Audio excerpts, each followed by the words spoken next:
This is Dragon's Wish, Chapter 17. Tescophanes, or Tesco as he liked to be called, was a dragon who loved to read. He had long held the belief that every problem could be solved by delving into a good book. So, to get the human who saved his life what he desired, he took to his books to research how one went about obtaining a princess. Never mind the human's insistence his wish was just a jest or fantasy. Tesco saw the gleam in his eye when he spoke of his princess. Like drakes during mating season, Tesco snorted through his nose. They get one whiff of an unbounded dragoness's pheromones, and they're at each other's throats. Worse is if they have a mate. They can't stop gushing about her once mating season come around. He shuddered. Tesco, though the dragon version of a young adult, had not yet matured enough to start looking for a mate. If the older dragons were to be believed, in a year or two he'd suddenly find he couldn't live without one. He was not looking forward to losing his mind over a dragoness. But this problem with the human and his princess did arouse his curiosity. How did a human go about attracting a mate? And did it have any parallels to how drakes did? Perhaps when it was time for Tesco to find a mate, he could use the information he gathered to his advantage. So it was that Tesco delved into every book he had on humans under the pretense of learning how to get a princess for his human. As time went on, he found his research unfruitful. Snorting again, he shut the book he was reading and glanced around his cave. He had moved in a few months ago, and if it hadn't been for this incident with the sheep, the humans may not have known he was ever there. In any case, he hadn't been living there long enough to arrange everything according to his liking. His gold, all male dragons hoard gold, had been set up in piles. Eventually he stacked them up into walls to separate his cave into rooms.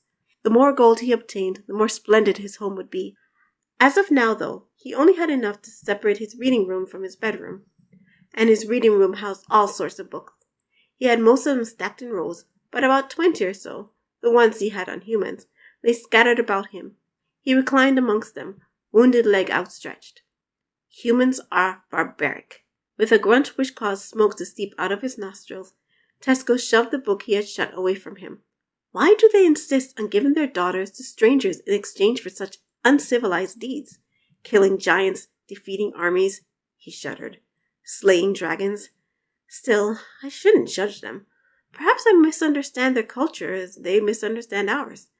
After all, they actually believe dragons want to eat them. At least according to this. He nudged a book he had picked up some time before he left his parents' nest. How to Slay a Dragon. Facts about dragons and how to subdue them.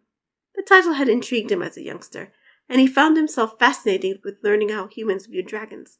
According to the book, humans believed dragons demanded human virgin girls as sacrifices. Oh, the ignorance of the human race!